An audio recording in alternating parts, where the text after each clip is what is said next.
যখন কেউ শুধু মুসলিম হওয়ার কারণে আমার বন্ধুদের দিকে আঙুল তোলে। মিডিয়া কেন ইসরায়েল নিয়ে কথা বলে না? আমার মতে এটা কোনো বিষয়ই না যে কতজন মারা গেছে। এটা কোনো বিষয় না। কিন্তু আপনি মনোযোগ সরাতে চেষ্টা করছেন। আমি বিষয় পরিবর্তন করার চেষ্টা করছি না। লোকেরা আপনার প্রশ্নের জন্য তালি দিয়েছে, তার মানে তারা আপনার প্রশ্ন পছন্দ করেছেন।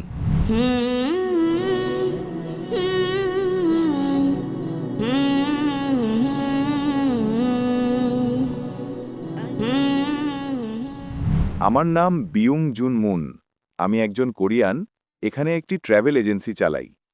আমার অনেক মালায় মুসলিম বন্ধু আছে এবং আজও আমি এখানে আমার ৩ জন মুসলিম মালায় বান্ধবীর সাথে এসেছি। এবং যেহেতু তারা হিজাব পরেন, এখানে আসার সময় আমরা যখন বাসে ছিলাম, আমি অনুভব করতে পারছিলাম যে লোকেরা আমাদের দিকে এক দৃষ্টিতে তাকিয়ে আছে, আঙুল তুলছে এবং আমাদের পেছনে খারাপ কথা বলছে। কারণ আমি কোরিয়ান ভাষা জানি, তাই তাদের মনোভাব বুঝতে পারছিলাম। আমার প্রশ্নটি হয়তো কিছুটা স্পর্শকাতর, কিন্তু আমি আপনাকে বা কাউকে আঘাত করার চেষ্টা করছি না। তাই দয়া করে বিষয়টি বোঝার চেষ্টা করবেন। এবং সত্যি বলতে আমার খুব কষ্ট লাগে যখন কেউ শুধু মুসলিম হওয়ার কারণে আমার বন্ধুদের দিকে আঙুল তোলে এবং তাদের সন্ত্রাসী হিসাবে বিচার করে। কিছুদিন আগেই প্যারিসে একটি মর্মান্তিক ঘটনা ঘটল এবং অনেক মানুষ মারা গেল ও আহত হল। আর এমনকি আইএসআইএসও নিজেদের মুসলিম বলে দাবি করে। কিন্তু আজ আপনার বয়ানে আপনি যেমন বলেছেন যে ইসলাম যদি সন্ত্রাসী হতো, তাহলে আপনি ইসলামকে বিশ্বাস করতেন না। এটা এখন ঘটছে এবং কোরিয়ান মিডিয়া আইএসআইএসকে এমনভাবে উপস্থাপন করছে যে কোরিয়ার সাধারণ মানুষ মুসলিমদের সন্ত্রাসী ভাবছে। আমার প্রথম প্রশ্ন হল, আপনি কি আইএসআইএস এবং আপনার মধ্যে পার্থক্যটা সঠিকভাবে ব্যাখ্যা করতে পারবেন? সঠিক দিকনির্দেশনা বা সংজ্ঞা দিতে পারবেন? এবং দ্বিতীয় প্রশ্ন, কোরিয়ার মানুষের মন থেকে মুসলিমরা সন্ত্রাসী নয় এই ধারণাটি প্রচার করার জন্য প্রথম প্রাধান্য কি হওয়া উচিত? এই হলো আমার দুটি প্রশ্ন।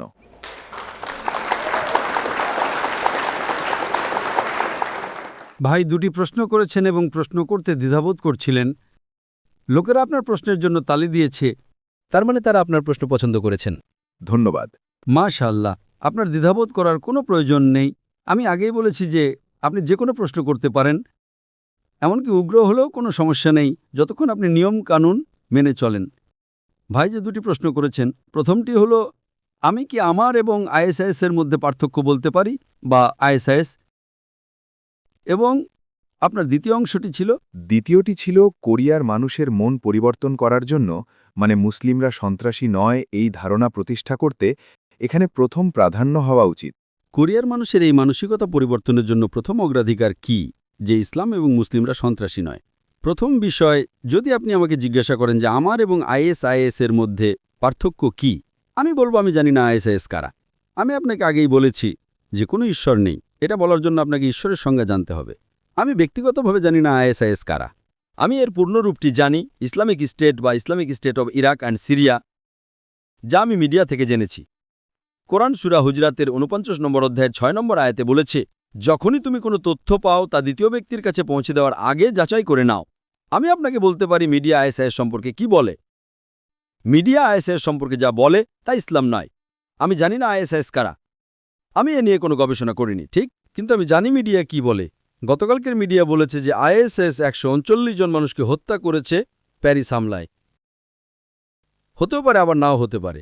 আমি যা বলতে পারি, যেই ওই ১৩৯ জন মানুষকে হত্যা করুক না কেন, এটা নিষিদ্ধ, এটা ইসলামের অংশ নয়। এটা আমি আপনাকে বলতে পারি। কারা এটা করেছে আমি জানি না।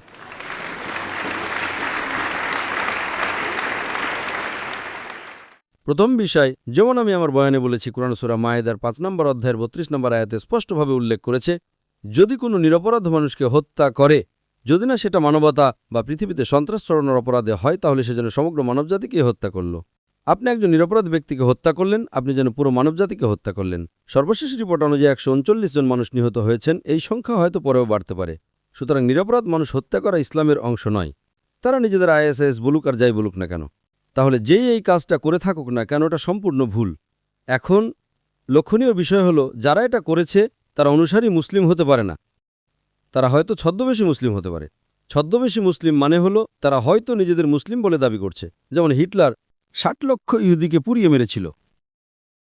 হিটলারের সেই কাজটা বেশি ভয়াবহ নাকি প্যারিসের হামলাটি হিটলারের? হ্যাঁ, মানে হ্যাঁ। হিটলারের কাজটি বেশি ভয়ানক ছিল নাকি প্যারিসের হামলা বেশি ভয়ানক ছিল? হিটলারের কাজটি বেশি ভয়ানক ছিল নাকি প্যারিসের হামলা বেশি ভয়ানক ছিল? আমি বিচার করতে পারি না আমার মনে হয়। আপনি হিটলারকে চেনেন? হ্যাঁ, আমি হিটলারকে চিনি। ইতিহাস আমাদের বলে যে সে 60 লক্ষ ইহুদিকে পুড়িয়ে মেরেছিল। উহু।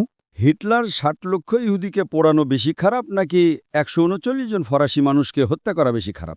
আমি বলছি যে এটা আপনি বিচার করতে পারেন না যে কে বেশি খারাপ। কোন কাজটি বেশি খারাপ? কোন কাজটি বেশি খারাপ? দুটোই সমান। কোন কাজটি বেশি খারাপ? হিটলারেরটা। হিটলারেরটা। নিউ ইয়র্কের টুইন টাওয়ারে 30,000-এরও বেশি মানুষ নিহত হয়েছিল, সেটিকে এর চেয়েও বেশি খারাপ কাজ নাকি হিটলারের কাজ 60 লক্ষ ইহুদি? আমার মতে এটা কোনো বিষয়ই না যে কতজন মারা গেছে। এটা কোনো বিষয় না। না, মানে একজনকে হত্যা করুন বা 60 লক্ষকে, দুটোই এক। আমি বলতে চাই দুটোই অবশ্যই ভুল। আমি বলতে চাই দুটোই নিশ্চিতভাবে ভুল। কিন্তু কোনটা বেশি খারাপ? কিন্তু আপনি কি তাহলে বিচার করতে পারে যে একজন সিরিয়াল কিলার 5 জনকে হত্যা করার চেয়ে বেশি খারাপ? যেমন 2 জনকে হত্যা করা এবং 3 জনকে হত্যা করা একই রকম খারাপ হতে পারে। আমি বলতে চাই এটা নির্ভর করে তারা কাকে হত্যা করেছে তার উপর। কিন্তু 60 লক্ষ এবং 3,000-এর মধ্যে বিশাল পার্থক্য রয়েছে। এমনকি একজন সাধারণ মানুষও বলতে পারবে কোনটা বেশি খারাপ। আমি বুঝতে পেরেছি আপনি কি বলছেন। 1 বা 2 জনের ক্ষেত্রে পার্থক্য হতে পারে। ঠিক আছে, সে 2 জন খারাপ লোককে মেরেছে আর ও একজন ভালো লোককে মেরেছে। সেক্ষেত্রে একজন ভালো লোককে মারা 2 জন খারাপ লোককে মারার চেয়েও খারাপ। কিন্তু এখানে 60 লক্ষ ইহুদি, শুধু এই কারণে যে তারা ইহুদি ছিল, সেই কাজটা অনেক বেশি খারাপ টুইন টাওয়ারের হামলার বা এমনকি প্যারিস হামলার চেয়েও। আমার প্রশ্ন হলো, এর জন্য কি আমি খ্রিস্ট ধর্মকে দায়ী করতে পারি? জানেন, হিটলার একজন খ্রিস্টান ছিল। আপনি কি জানেন? আমি জানতাম না। এখন আমি আপনাকে বলছি, আমি কি এর জন্য খ্রিস্ট ধর্মকে দায়ী করতে পারি? না, আপনি পারেন না। আমি যদি হিটলারের ভুল কাজের সুযোগ নিতে চাই, তাহলে আমি বলবো খ্রিস্ট ধর্ম বলে যে 60 লক্ষ ইহুদিকে হত্যা করো, অথচ খ্রিস্ট ধর্মের কোথাও এমন কথা বলা নেই। আমি বাইবেল পড়েছি, আমি তুলনামূলক ধর্মতত্ত্বের একজন ছাত্র। আমি বলবো যে হিটলার একজন খ্রিস্টানের খারাপ উদাহরণ। সে একজন খারাপ উদাহরণ। খারাপ উদাহরণ। সে হয়তো একজন অনুসারী খ্রিস্টানও ছিল না। আমি যদি সুযোগ নিতে চাই কারণ আমি খ্রিস্ট ধর্মের বিরুদ্ধে, তাহলে আমি এই বিষয়টা তুলে ধরে মিডিয়ায় বড় করে প্রচার করব।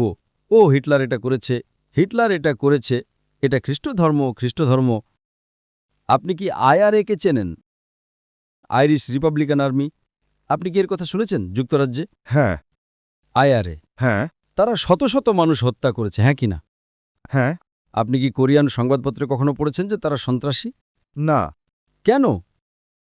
মিডিয়ার এই ব্যাপারে আমার আপত্তি। এই লোকেরা যা করেছে সেই কাজটা সম্পূর্ণ ভুল। আমি এর নিন্দা করি, তাদের কখনো ক্ষমা করা হবে না, তারা জাহান্নামে যাবে। আমি এর সাথে একমত।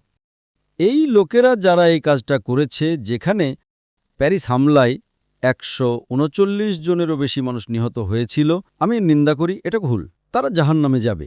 যারা নিউ ইয়র্কে টুইন টাওয়ারে বোমা ফাটিয়ে 3,000-এরও বেশি মানুষকে হত্যা করেছিল, সেটাও ভুল, আমি এর নিন্দা করি। লন্ডনের পাতাল রেলের বোমা বিস্ফোরণে 50 জনেরও বেশি মানুষ নিহত হয়েছিল, আমি এর নিন্দা করি। বোম্বেতে যে শহরে আমি থাকি সেখানেও পরপর ট্রেন বোমা হামলায় 180 জনেরও বেশি মানুষ নিহত হয়েছিল, আমি এর নিন্দা করি। কিন্তু একই সাথে নিন্দা করি আমি আফগানিস্তানে নিহত হাজার হাজার নিরীহ আফগানের হত্যারও। আমি হাজার হাজার ইরাকে হত্যারও নিন্দা করি। ফিলিস্তিনে নিহত হাজার হাজার মানুষের হত্যারও নিন্দা করি। আমি বিষয় পরিবর্তন করার চেষ্টা করছি না। আমি খুব খোলামেলাভাবে বলছি যে গতকাল যে কাজটা করা হয়েছে সেটা নিন্দনীয়। সমস্যা হলো মিডিয়া কেন শুধু নির্দিষ্ট কিছু বিষয় তুলে ধরে। আপনি কি জানেন যে প্রতিদিনই ফিলিস্তিনিরা নিহত হচ্ছে? আপনি কি তা জানেন? হ্যাঁ। এখন পর্যন্ত নিহত ফিলিস্তিনিদের সংখ্যা হাজার হাজার। কতজন মানুষের বিরুদ্ধে আওয়াজ তুলছে? কারা এটা করছে? আমি আপনাকে যেটা বোঝাতে চাচ্ছি তা হলো, সারা বিশ্বেই হত্যাকাণ্ড চলছে। কিছু লোক হয়তো নিজেদের মুসলিম বলছে, কিছু লোক হয়তো নিজেদের ক্যাথলিক বলছে, কিছু লোক হয়তো নিজেদের ইহুদি বলছে, কিন্তু মিডিয়া কেন সেই বিষয়ে কথা বলে না? মিডিয়া কেন ইসরায়েল নিয়ে কথা বলে না? আপনি কি জানেন, আমার মতে মানব ইতিহাসের সবচেয়ে বড় সন্ত্রাসী হামলা কোনটা? একটা মাত্র হামলা। কোনটি? হিরোশিমার উপর বোমা ফেলা।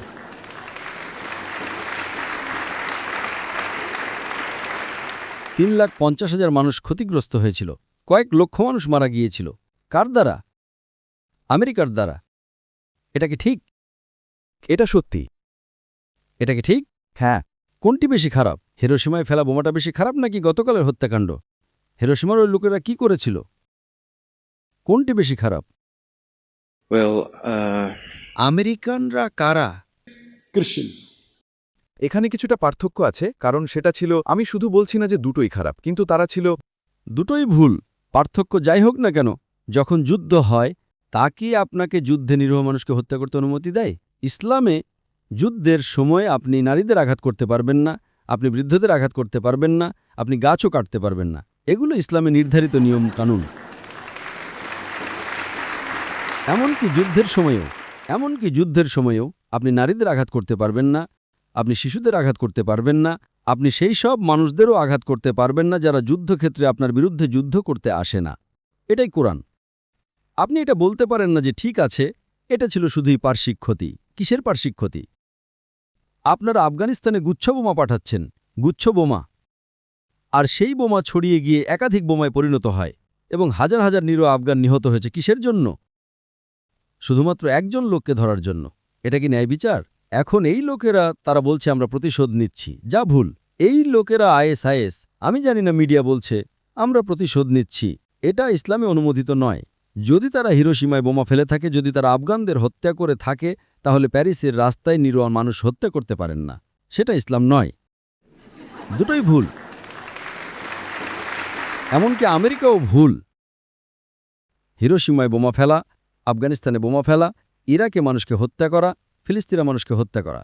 যখন আমি খোলামেলাভাবে কথা বলি তখন তারা আমাকে তাদের দেশে প্রবেশ করতে দেয় না। আপনি কি তা জানেন? 30টার বেশি দেশে আমার প্রবেশ নিষিদ্ধ, কারণ আমি সত্য কথা বলি। আমি গতকালের কাজটাকে কোনোভাবেই সমর্থন করি না। এটা সম্পূর্ণ ভুল। আমি বিশ্বাস করি এই রাজনীতিবিদরা এই লোকদেরকে তৈরি করছে, তারা এইসব কাজ করে আর এই লোকদের উদ্ভব ঘটছে। এটা ভুল। ইসলামে শুধু এই কারণে যে কেউ কারো ক্ষতি করেছে তা আপনাকে নিরীহ মানুষকে আক্রমণ করার বা হত্যা করার কোনো অধিকার দেয় না। যারা বোমা ফেলেছিল তারাও ইসলাম জানে না, এবং যারা নিউ ইয়র্কে টুইন টাওয়ারে হামলা করেছিল তারাও ইসলাম জানে না। গত পরশু প্যারিসের ঘটনায় যা করা হয়েছে সেটা সম্পূর্ণ অনইসলামিক। সুতরাং যা ঘটছে এই সব কিছুই আসলে মিডিয়ার কারসাজি। আমার এবং তাদের মধ্যে পার্থক্য কি? আমি কোরআন ফলো করি, তারা কোরআন ফলো করে না। এটাই আমার এবং তাদের মধ্যে পার্থক্য। যতদূর মিডিয়ার প্রশ্ন, কোরিয়ান মিডিয়ার জন্য, ইসলাম বোঝার জন্য তাদেরকে কোরআন এবং নবী মোহাম্মদ সাল্লাল্লাহু আলাইহি সাল্লামের বাণী পড়তে বলুন। অনুসারীদের দেখে কোনো ধর্মের বিচার করা তাদের উচিত নয়। এটা সত্যি। যদি তারা ধর্মকে জানতে চায় তাহলে ইসলাম সম্পর্কে জানতে তাদের কোরআন এবং সহিহ হাদিস পড়তে হবে। যদি তারা খ্রিস্ট ধর্ম জানতে চায় বাইবেল পড়া উচিত। যদি তারা হিন্দু ধর্ম জানতে চায় বেদ পড়া উচিত। তাদের অনুসারীদের দিকে তাকানো উচিত নয়, কারণ সব অনুসারীরা নিজেরাও তাদের ধর্মকে জানে না। আর মিডিয়া কি করে? মিডিয়া সেই জিনিসগুলোই দেখায় যেগুলোতে দর্শক বেশি পাওয়া যায়। তাই যদি তারা এই সব জিনিস দেখিয়ে বেশি দর্শক পায় তবে তারা এটাই দেখাতে চাইবে। আপনি বলছেন যে আপনার বান্ধবীরা যারা মালয়, যখন তারা হিজাব পরেন তখন লোকেরা তাদের দিকে তাকায়, তাদের সন্ত্রাসী বলে ডাকে, ঠিক? সরাসরি নয়, হয়তো পেছনে, এবং আমি তাদের তাকিয়ে থাকা চোখ দেখতে পাই, এবং কখনো কখনো তারা আঙুলও তোলে, আর এটা বেশি আমার হৃদয় ভেঙে দেয়। দেখুন, এটাই তাদের ভুল ধারণা। আমি যা করছি, আমি একটা টুপি পরছি, দাড়ি রাখছি এবং সৎ থাকছে। অন্তত আপনি এমন একজন টুপি পরা দাড়ি রাখা লোককে চেনেন যে সৎ, যে দয়ালু, যে অমুসলিমদের সাহায্য করে। আমি এই চিত্রটা পাল্টে দিতে পারি। সুতরাং তারা মিডিয়া থেকে যেটা পাচ্ছে সেটা ভুল তথ্য। সঠিকভাবে আচরণ করে এবং মানুষের সামনে একটা ভালো উদাহরণ স্থাপন করে এই ভুল চিত্রটা সংশোধন করা আমাদের দায়িত্ব। আর আজ মিডিয়াতে যা হচ্ছে তা হলো তারা মূলত ভুল ধারণা দিয়ে বোমাবর্ষণ করছে। কারণ যদি আপনি ইসলামের বিরুদ্ধে একটা বই লেখেন তাহলে সেটা বেশি বিক্রি হবে, তাই মানুষ ইসলামের বিরুদ্ধে বই লিখছে। আপনি যদি নবীর বিরুদ্ধে বই লেখেন তাহলে আপনি ভালো জনপ্রিয়তা পাবেন, ভালো দর্শকপ্রিয়তা পাবেন। এখন আপনি বুঝতে পারছেন? সুতরাং এটা শুধুমাত্র এই কারণেই যে তারা জনপ্রিয় হতে চায়। আমরা বিশ্বাস করি আমাদের সত্য কথা বলা উচিত এবং বিশ্বের সামনে ইসলামের সঠিক চিত্র তুলে ধরা উচিত, যাতে তারা জানতে পারে যে ইসলাম একটা শান্তির ধর্ম এবং এটাই একমাত্র ধর্ম যাতে মানবজাতির জন্য সমাধান রয়েছে। আশা করি প্রশ্নের উত্তর পেয়েছেন। আপনার উত্তরের জন্য আপনাকে অনেক ধন্যবাদ।